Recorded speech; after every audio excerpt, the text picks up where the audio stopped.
season preview, week one preview of Tiffin University 2024 football season. Hi everybody, I'm Russ Snyder, voice of the Dragons. To my left, our first time doing it with a game days away, our new head football coach, Ekkens. Coach, how we doing today, bud? Doing well. Can't wait for the game and really excited about the season that's upcoming. We're going to take a look at the whole schedule. We're going to talk about our first week one opponent who used to be a conference opponent. Some of you have a lot of familiarity with. We'll talk a little bit about the conference itself. We'll talk a little bit about last year, and we'll give you a general preview of what we got coming up this year on the football field for the Tiffin University Dragons. So first, before we get into it, has the family all settled down?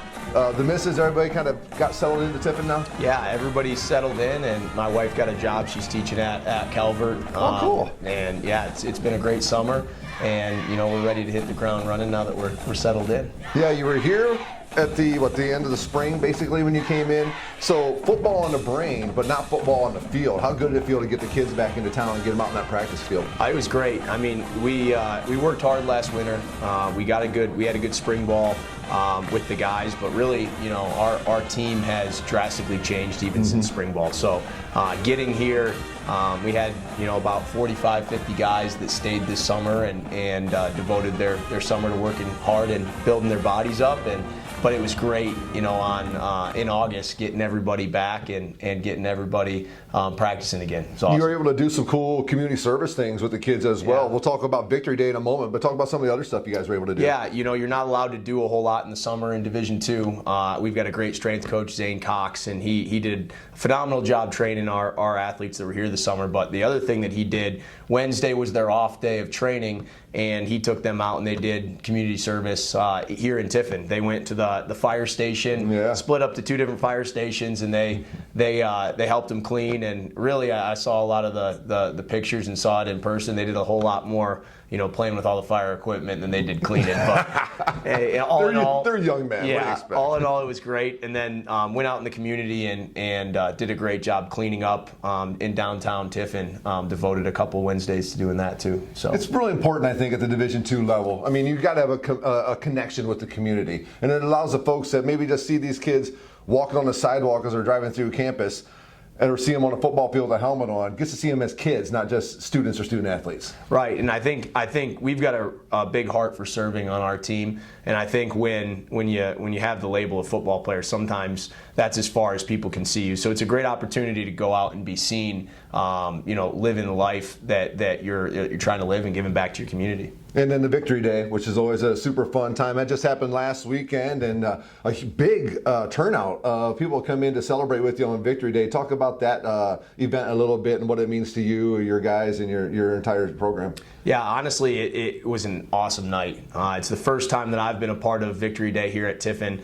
They've done a great job in the past with this event. Again, Zane Cox's name comes up. He's got a real heart for service, but he's got a heart for children and people with special needs as well. His brother Caden Cox has Down syndrome and is actually in the College Football Hall of Fame. Yeah, I heard that. Yeah, he made 4 field goals, 4 extra points at Hawking College, and he's got his jersey in Atlanta in the College Football Hall of Fame. But honestly, the night was great. We had over 30 participants, and then our entire team. The band was there. The cheerleaders were there. It was an amazing night, and really, it's an event that it was unified athletics, not just unified football. Right. And many of the community members that are here at Tiffin University were there. It was a really special night. It was a great time, and all that community service and stuff we're talking about all leads up to the first Thursday in September when the Dragons will take the field against a former conference opponent in Wayne State. And Coach, you're coming from Saginaw Valley State, so you were in conference with Wayne State, a program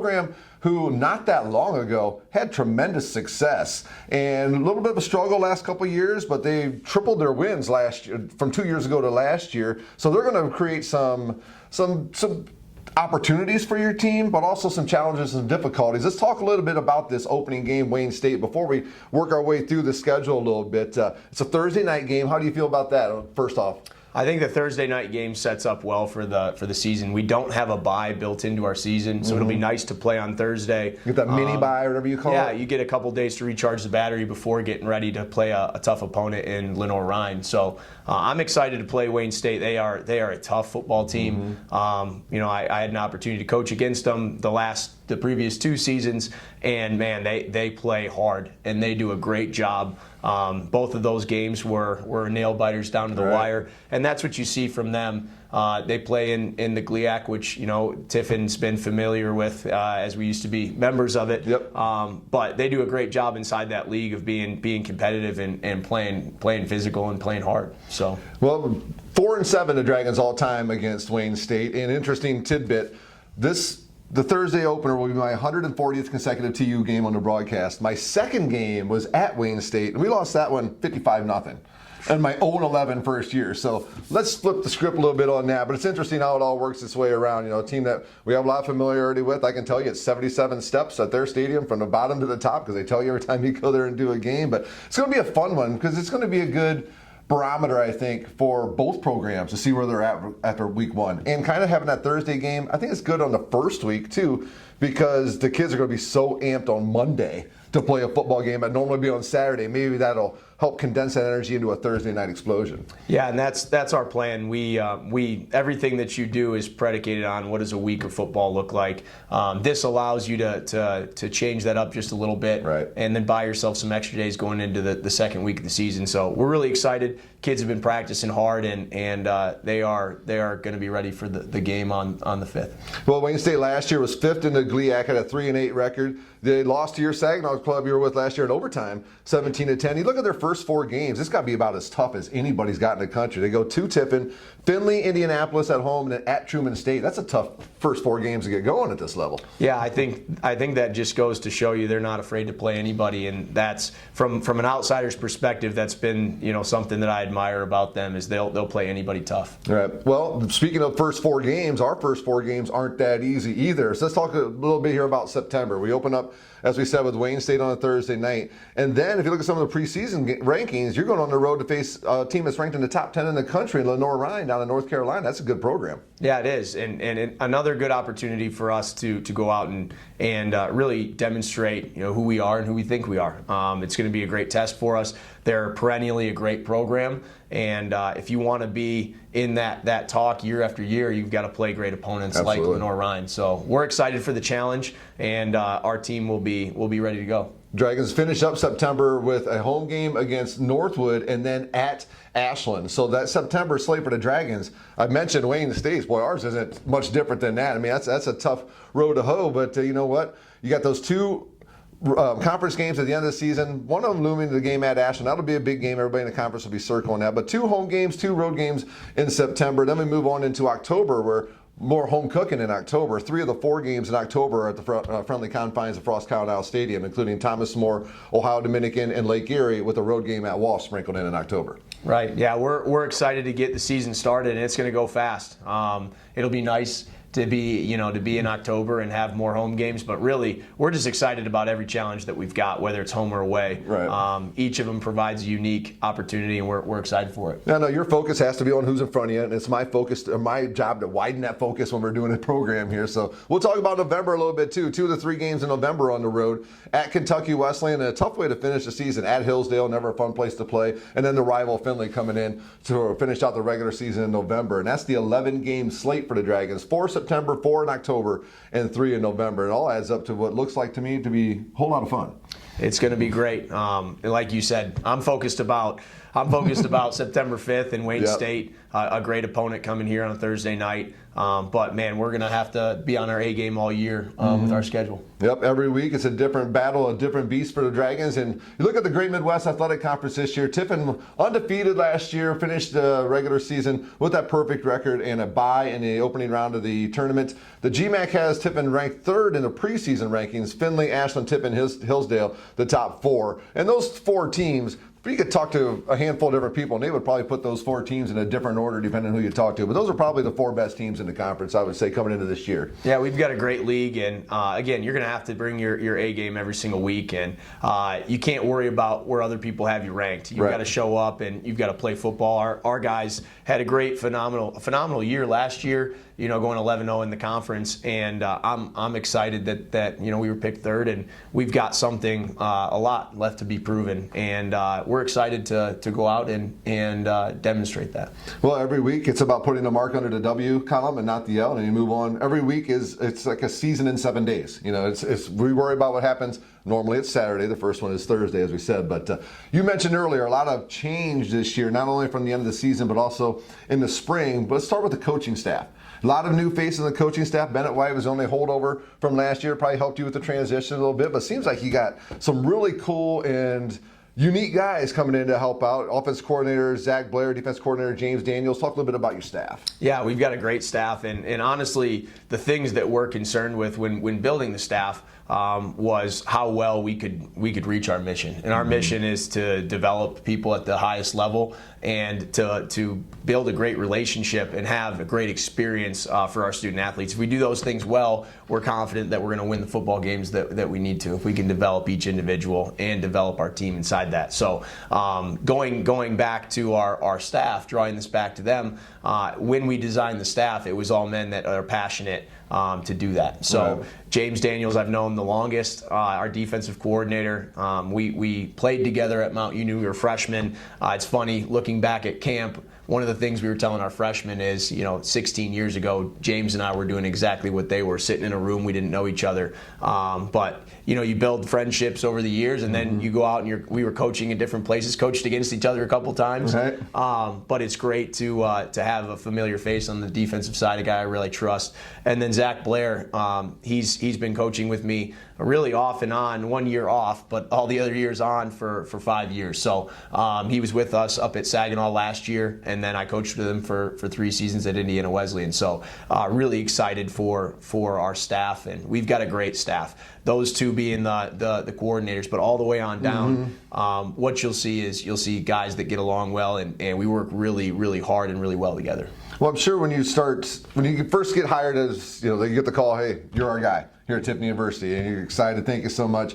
I can imagine it could be a little overwhelming at that point, like, oh my gosh, now I got all these positions I got to fill, but then you look at familiarity, like you said, focus, football, acumen, however you want to say it, and how they see the football team being built and football team living its season has to line up with your thoughts as well. And that could be a daunting task. It seems like you did a really good job of filling out your staff. Yeah, you have to know what you're looking for. And we had, when I looked at hiring the staff, there were things that I wasn't going to budge on. And you have to be able to have great relationships and develop people off the field and on the field, but you also have to have a great football mind. And that's the challenging thing to find. And then on top of it, do you work well with others? That's a big part of it. Can we all get along? Exactly. It's a long season. We're going to see each other a lot. We spend a lot of time together. So we feel like we did that, and our staff's done.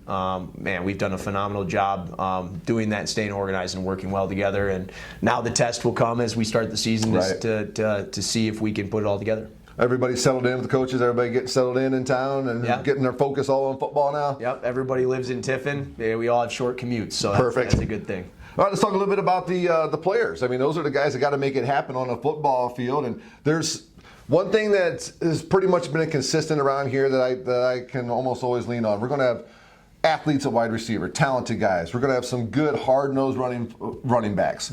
Defensive players that can fly around the football field. And then the biggest concern is always, can we build the depth of the offensive line? Finish up what I'm saying. You're not wrong. I think the thing that you've got to do when you're building your team, especially, the team had a lot of success last year, but it's no secret we had some guys that left in the transfer portal. Well, our job was to get the roster back to where it needed to be this offseason. We feel like we've done that. So, in our mind, you have to be able to run the football. Ron Blackman coming back had a great year last year, all conference running back. That's a great thing for us. A great guy to make sure we feature. We're excited to run the football. We've got a great quarterback battle going on, right now with Keegan Ray and Alex Johnson, and honestly, it's going to be down to the wire to see who the starter is. So we're excited to see that come to fruition and really see who's going to lead our team forward. And then you spoke about our wide receiver room. Our wide receivers, we felt like we're the deepest position. I think that's probably true. Yeah, we've got some guys coming back that were really productive, and then some new faces that have had great spring balls and great camp. So guys like JT, Jalen Thomas, he's been here for a while. I think he was the second leading receiver last year. He had a real nice year. He did. He's really stepped up into a leadership role, and guys like Will Jackson Linkhart, he's another one that he had some production last year, but has really stepped up his game. And I could see him having a big year this year for sure. Those two on the outside, that also opens up room in your slots and stuff too. There's a lot of playmakers out there for sure. Absolutely. And then up front, we brought in a couple guys to bolster our offensive line, but some guys that have been here and really been working hard in Dagenbush and Cassius Holmer. Yeah. They've done a phenomenal job of leading the group as we've added some new faces to that room. I've heard that there's a nice depth with the offensive line this year as well. I kind of heard that through the grapevine the other day. Is that the truth? We got some good depth there? You always feel like you need one more guy. Yeah, that's an offensive lineman talking. So you could have 20 and you'd need 21. But we definitely feel good about where we're at with depth, and certainly we feel a whole lot better than we did in the spring with the addition of some new faces that have come in and been filled critical roles for us. Well, you got to score the football. You also got to stop them from scoring the football. Talk about your defense. Yeah, our defense comes with a little bit more experience than our offense did coming back, and Chucky Lewis is going to lead the charge on defense. Yeah. He had a great year last year, and a guy that's really become more vocal, and a guy that demonstrates our mission every single day. And Chucky's family, I still like the food in the press box. Keep it coming. They'll be watching. I'm sure they will be. He's done a great job leading our defensive backs. Isaiah Funches-Foster stepped up too in that role. He's been a guy that's been a role player, but he's had a great spring ball and really a great camp. So in the defensive backfield, we're looking at those two to lead the charge. And then what great work they get to have with our wide receivers on both sides of the football every day in practice. Oh, they do, and they've really competed. It's been a lot of fun. Typically if you're an offensive line guy, you go down and you do pass rush drill and pods during Skelly. Well, I've been watching a lot of Skelly, and it's been a lot of fun to watch. Outside of that, up front, you got to stop. If you're going to run the ball well, you got to stop the other team from running the ball. Yeah. So our defensive line, we feel like our interior has showed up. We've got Radical Rothermel, who had a good year last year, and his role has increased. Gio Albanese is another one that's played some football for us, but again increased his role. And then Zach McMinn's going into his senior season, had a great offseason, set some records in the weight room. Awesome. We're really looking forward to those three on the interior. And then Chris Walton's had a really good offseason. He's excited to get out there and play a lot of football. And Chris Artis, being another defensive end that we're fired up about.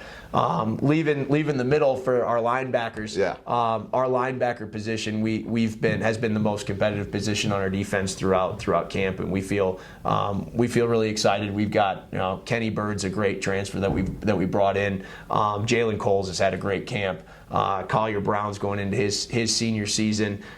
We've got a number of guys. Booba Bangora's really coming on. But there's 6 names in that room alone that are going to play a lot of football for us. So that was really exciting to see coming into camp. We've mentioned a lot of the athletes that are no longer here. But a lot of the players that you mentioned, talking about the offensive and defensives, are guys whose names I've been saying the last couple of years. So we might have lost some, but man, we sure did bring some playmakers back on both sides of the football. Yeah, and that's the exciting thing is there's, they did a great job the last few seasons, really the last 5 seasons. Coach Reiser did a great job with the roster and putting great football players on the field. Well, they also have developed people well. So although some people decided to leave, that's okay. That's football in today's day and age. That's just the way it is today. Yeah, we felt like, hey, we need to make sure we fill some of those voids, which we did with some transfer guys. But man, our guys that we had in the spring have showed up, and they've really come along well. So they're excited to fill those starting roles and those roles where, hey, I'm a key player for the Tiffin Dragons. Well, you got to score them, you got to stop them, and you also got to kick it. Talk about your special teams. Yeah, you've got our long snapper that's coming back, Ryan Young. He's been another guy that he's played a lot of football for us here, and he's shown his maturity throughout camp. He hit the ground running once we started. A new face, our punter. Joseph Weirs is somebody we're really excited about. He has some experience with with starting games, and he's got a big leg, so we're excited about that. And then there's a competition in our room for who's going to be our kicker. So Grant did a great job last year coming on and making a lot of extra points and some critical field goals. JJ Bowman's had a great offseason, and then we've got a young face, Ben Rudolph, in that room, who's a freshman from Ben Davis, and he's kicked in some big games, and he's got a big leg. So really, the three of them have been competing like crazy throughout camp, and it's been a lot of fun to see. Does the young Cox man have any eligibility left, or is he all done? I wish he did. He went 1 for 1 with his extra point at victory day. First time it's happened. That's why I say he's the all-time leading scorer in a single victory day. That's right. Amazing. Scored a touchdown and then kicked the extra point. So had to work him back in here a little bit. It was pretty cool stuff. Last year the Dragons were a record-setting program. Had a 79-point game against McKendree, all-time highest scoring point mark. In a season, the Dragons outscored their opponents 524 to 195. That's 9 straight years that we've outscored our opponents. But back to my first year, we got outscored 568 to 156. So a bit of a turnaround here, and I like seeing that happen. And coaches, everything to me plays out for. This could play out to be something special again this year. It all just really, just depends on how things work itself out. But man, you look at the schedule, there's some tough games on there, but there's some winnable games on there. And there's some tough games on there that, man, we go down there and get that one. Boy, that could set us up for a lot of success this year. Yeah, every game we're going to approach the same way, and that's something that won't ever change. We're going to put our complete focus on our next opponent, and honestly, the way that we practice, the way that you execute, those things don't change no matter who you're playing against. So for us, every team is the best team that we're playing that year, and we're going to show up with the best plan that we can, and we're going to show up ready to play. Those are the things that you have to do if you're going to be a good football team, and we're really working hard at that consistency with how we've been practicing. Well, we talked to you about whether you were excited about the Thursday night game. How about the kids? They excited to play on a Thursday night? They're excited. I like it myself. I do. They're excited. They're excited. We're going to be under the lights. They're fired up for the game, and I think they're excited about the season as a whole. But as we circle Wayne State, they're not that far north of us. Well, it's kind of about those regional games where a lot of these kids were recruited by both these schools, so there's that part of it too. Right. So it's an opponent that they're excited to play against, and honestly, we feel like it's a great opponent, and it'll be a great matchup. It's going to be a really good football game, and we're excited for it. It's at Frost Countdown Stadium Thursday, September 5th. It's going to be a wonderful night for football. The weather doesn't look too awful bad. I was looking at it this morning. There's not going to be these 90-degree days. I mean, have you had to adjust your schedule a little bit? The practice with these last few days have been incredibly hot and humid. Have you had to do some adjustment to keep your kids safe and healthy? Yeah, we've been fortunate. There's some regulations you got to follow with the heat index, and we followed those. We've been pretty fortunate that although it's been on the high end of the heat index, we've still been able to get our work in, and we haven't had to adjust that much. We've had to cut some time off of practice like anybody would have to. Right. But honestly, it's been a good thing. You never know when you're going to play in a game where it's going to be a scorcher, and you really only get opportunities this time of year to practice in that. So. Yeah. We've all been through some September Saturdays that were just blazing hot. Yes. That is for sure. All right, anything else, Coach, before we wrap up here? Am I missing anything as we get ready for the start of the Dragon Football 2024 fall? I'm just excited to see everybody out on September 5th, 6 p.m. kickoff against Wayne State, and we're fired up to get the season underway. Our kids have worked incredibly hard, our student athletes, not just on the field, but off the field, and we'll be ready to play. We'll be doing this weekly during the season. I can't guarantee what day it'll be out each week. I got some external things happening off campus that's not keeping me on campus as much as I'd like, but we will have a show out each and every week. I'll try to keep it as consistent as possible, but if it varies a little bit, I'll apologize for that now, but it's kind of beyond my control. But like I said, we'll make sure we get you some Dragon football each and every week, that's for sure. Absolutely. Thanks, Russ. It's been a joy as always. All right, hey, give your coaches, your players my best, and I can't wait to see you guys on the field. You can catch all of our home games on the video side of the Great Midwest Digital Network. All of our games on the radio, home or away, are at tudragonradio.com, as well as at Coast Country 100.9 on your FM dial, part of the TU Dragon Football Radio Network. Well, Dragons and Wayne State, 6 o'clock kickoff on September 5th, right here at Frost Countdown Stadium. For Coach Brett Ekkens, I'm voice of the Dragons, Russell Snyder, and this has been your look at Tiffin University Dragon Football.